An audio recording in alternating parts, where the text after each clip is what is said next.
une réalité que le monde progressiste s'acharne à nier depuis des dizaines d'années, c'est-à-dire l'existence d'un véritable racisme entre-racisé. Oui, effectivement, les Arabes peuvent être racistes envers les Noirs. Il n'y a qu'à d'ailleurs aller voir dans les pays arabes comment sont traités les Noirs pour s'en apercevoir. Les progressistes nous ont expliqué depuis des dizaines d'années que le racisme, c'était une horreur blanche. C'était une horreur qu'infligeaient uniquement des Blancs aux racisés.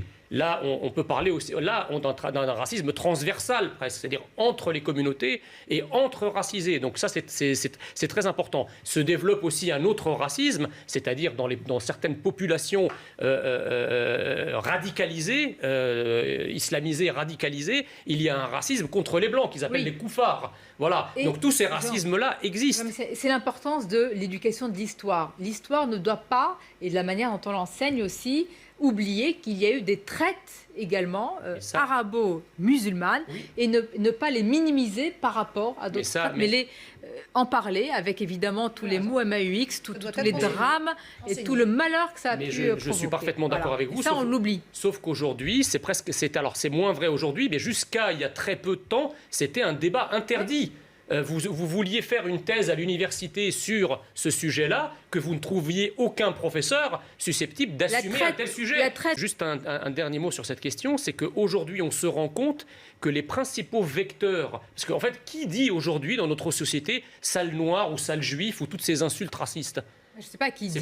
C'est pas des skinheads d'extrême droite la plupart du temps. Qu'est-ce que vous en savez ? La plupart du temps, c'est pas le seul cas qu'on a. Mais d'accord, mais ça ne veut pas dire que d'autres ne le disent pas. Non, là, je ne peux pas vous laisser dire ça. Oui, mais aujourd'hui, je parle d'une majorité des faits. Aujourd'hui, vous n'avez pas fait un sondage, Jean Messia, pour savoir qui dit cela. Non, mais j'ai pas besoin d'un sondage. Il suffit de voir la multiplication des affaires et le profil des affaires qui sont en jeu à chaque fois. À chaque fois, les auteurs de propos antisémites, homophobes, même racistes, sont dans leur écrasante majorité, pas toujours, mais dans leur écrasante majorité, issus de la diversité. Donc effectivement, certaines immigrations apportent avec elles une résurgence de violence, de haine que l'on croyait révoluante. Je suis d'accord avec vous, mais c'est pas ça qui réussira à me faire pleurer sur le cas de Dupond-Moretti. Ce temps est quand même assez hallucinant. Donc en fait, vous êtes en train de nous expliquer que parce que nous sommes à 8 mois de l'élection présidentielle, donc Dupond-Moretti va enclencher une réforme. Dans 8 mois, s'il est reconduit, il va la déclencher. Et puis ensuite, dans un an, il va flancher. Voilà. Donc il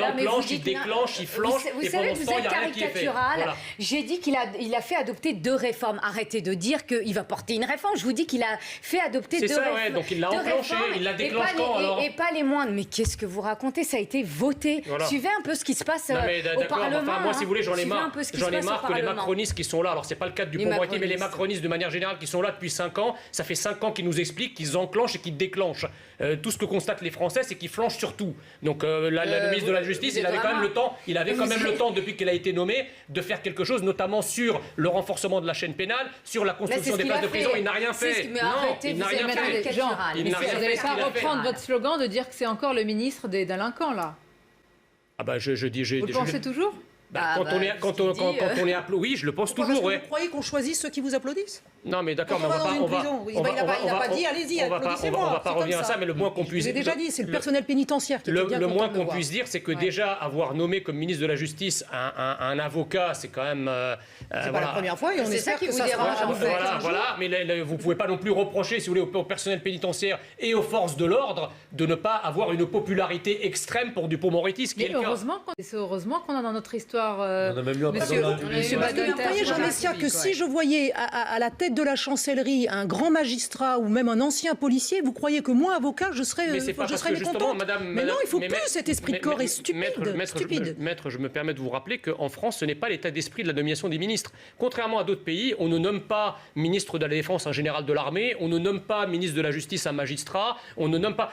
Il y a un principe qui s'appelle le principe de la généralité des nominations. C'est-à-dire qu'un ministre de la Justice, il n'a pas besoin de venir du monde de la justice. Oui, mais enfin, quand même, quand on a eu dans notre histoire Robert Badinter, on se dit heureusement qu'il y a eu quand même ce passage-là. Non, je ne comprends pas pourquoi vous dites ça, parce que il y a de très bons spécialistes qui deviennent de très bons ministres, et puis il y a des gens qui viennent de nulle part qui sont très bons ministres. Donc on ne peut pas faire de règles. Non, mais attendez, vous avez dans certains pays une obligation à ce que le ministre d'un ministère vienne de l'un des métiers du ministère. Oui. Donc ce n'est pas le cas en France. Non. En France, on a créé des écoles. Alors je sais que tout ça est aujourd'hui remis en cause, mais on a créé des écoles pour ça. L'ENA, par exemple, c'est quoi? C'est un principe interministériel. Mais il ne vous a pas échappé, Jean Messia, que le président de la République veut justement faire une grande école.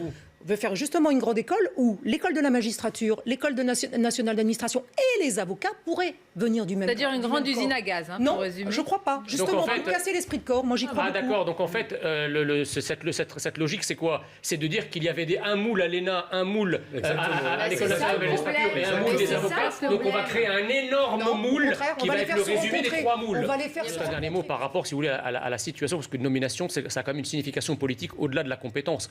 Quand vous avez une société qui est aussi ensauvagée que la société française, où la violence est partout, nommer un avocat, c'est peut-être politiquement un peu délicat. On aurait aimé qu'il nomme quelqu'un qui, justement... Attendez, c'est l'avis de Jean Messia. Pourquoi vous dites non? C'est son avis. Regardez Thibault de Montbrial. Regardez Thibault de Montbrial. Est-ce que Thibault de Montbrial est réputé pour être faible? Est-ce que Thibault de Montbrial est réputé pour avoir une vision laxiste de la société? On ne peut pas cataloguer les avocats comme des personnes laxistes. Il en avait une. Donc ça, c'est ce que je dis. C'est politique. Moi, je ne mets pas tout le monde dans le sac. Je dis juste que la nomination de Dupond-Moretti pose un problème, je veux dire, contextuel, circonstancié par rapport à la situation politique et sécuritaire de la France aujourd'hui. Quand vous avez un ministre de la Justice qui était un ancien avocat ou un avocat qui vous dit qu'il a défendu avec honneur Mera, si vous voulez, à l'heure où Emmanuel Macron vous dit qu'il faut apprendre à vivre avec le terrorisme, effectivement, ça, c'est logique. Honneur, on ne l'aurait pas employé, je pense. Vraiment. On verra ce qu'il en sera. Alors, Ziaten à ses côtés quand elle a dit ça, ce qui était évidemment... Des avocats, ce procès, on en parle. Tout le monde soit très énervant ici, c'est l'ambiguïté en fait sur laquelle joue le gouvernement. Parce que quand le gouvernement nous dit qu'il y aura une 4e vague, c'est possible qu'il y ait une 4e vague. Est-ce que ça va être la même chose que l'année dernière? Je ne le crois pas. Non, mais c'est pas ça. C'est qu'on a quand même des dizaines de millions de Français qui sont aujourd'hui vaccinés, dont une grande majorité de personnes vulnérables. Et donc, effectivement, il peut y avoir une vague, mais ça ne veut pas dire que ça va se traduire par une situation hospitalière cataclysmique comme celle que nous avons connue. C'est le principe de précaution. Ben oui, mais ça, il faut en sortir de ça, sinon on ne peut plus rien. Je ne peux pas travailler dans telle entreprise si tout le monde n'est pas vacciné. Vous avez des salariés qui commencent à le revendiquer. C'est plus un prétexte. D'accord, ça vous écoutez sur le pass sanitaire. Le pass sanitaire. Oui, tout à fait, mais déjà, on est quand même. Oui, mais ça, vous avez parfaitement raison.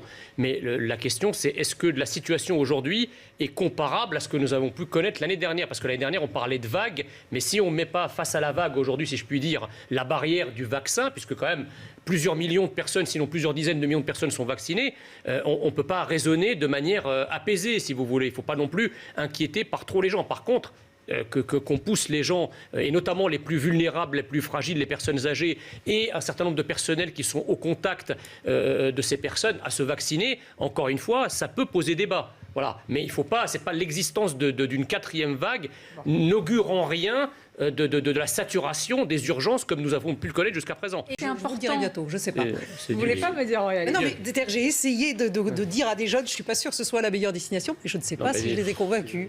Mais c'est de la communication. C'est du flan, attendez. Non, c'est pas forcément du flan. Bien sûr, c'est du flan. Les Espagnols, dans son rôle aussi.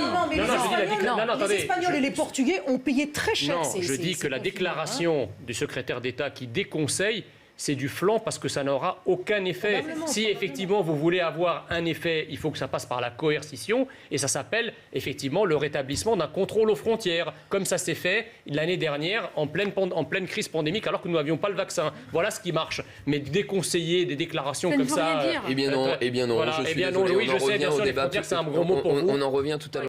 Au bout d'un moment, si vous voulez, on va vers la vaccination obligatoire. Voilà. Alors j'entends que c'est une liberté individuelle qui est proclamée par les uns et par les autres, mais la vaccination, c'est une question collective par définition. Donc on peut faire de l'individualisme dans le collectif, on va pas s'en sortir en réalité. Mais le problème, maître, c'est que j'entends vos arguments, mais le problème, c'est que de quoi parle-t-on?